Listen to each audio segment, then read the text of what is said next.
Black poisoning is the third leading cause of unintentional injury death among children ages 1 to 19, and that's one reason why this week is dedicated to National Poison Prevention Awareness. And to help us learn a little bit more about how to keep our households safer, we have with us Trauma Program Director from HCA Health One Swedish, Missy Anderson. Thanks, Missy, for joining us today. Thanks for having me. This feels so prevalent for me. I have a toddler, and all I heard before baby was prep your house, prep your house, prep your house. And then we went like one day to the next, she was in it. She was in everything she wasn't supposed to be in. Yeah. So I guess kind of talk about how important this is, but like parents might not be thinking about it until after it's too late. Yeah, so like you said, it's the third leading cause of unintentional death and injury in children. And so a lot of things that we forget about as parents is that children are curious, right? They walk around, they get into everything. So we focus a lot on what we can prevent, right? We can lock up our cleaning supplies.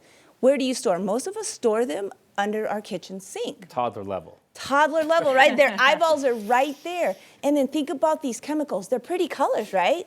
Pink. Right. Oh, who doesn't love pink? Mm-hmm. And they're so curious. So they start ingesting these chemicals. So it's really important that we lock those cabinets.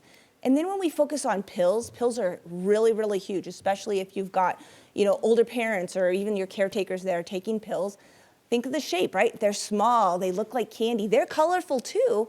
And what do toddlers do? Everything is picked up and placed in their mouth. So we really focus and we stress to parents, caretakers, babysitters, keep this stuff locked up. These kids are gonna put everything in their mouth. There are so many different chemicals and drugs that could cause unintentional poisoning, but is there a common thread through any of these? I mean, we said 1 to 19, that's a big age group, and toddlers don't act like teenagers act. Yeah, so our little kids, they're gonna be in the pills and into the different drinks that look colorful. Our older population, they're gonna start experiencing, you'll see these older kids that are drinking alcohol. And unfortunately, we live in a world of social media too, right? Where there's all these challenges that they wanna do. One of the themes that we kind of see, especially for our younger population, is when does this happen? 4 p.m. to 10 p.m. And why is that? We're getting home from work, we're getting our kids from school, we're prepping homework, we're doing dinner. We've got a million things as caretakers going on. It takes one split second and those kiddos have stuff in their mouth.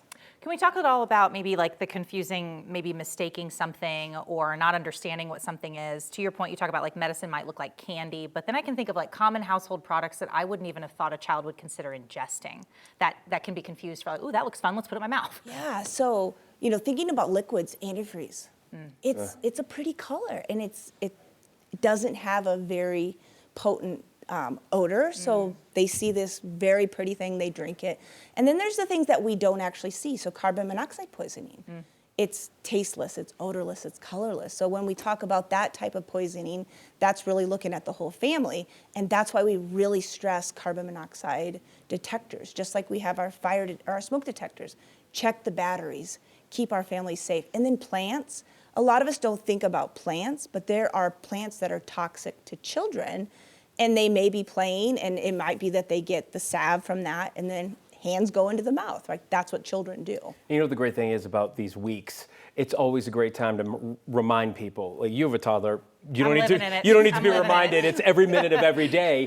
But when the kids get a little bit older and you're not thinking about it, it's a great reminder, and we really appreciate you coming in to throw up that red flag and make everybody think about it. Yeah, thank you so much for your time. All right, Missy, thanks.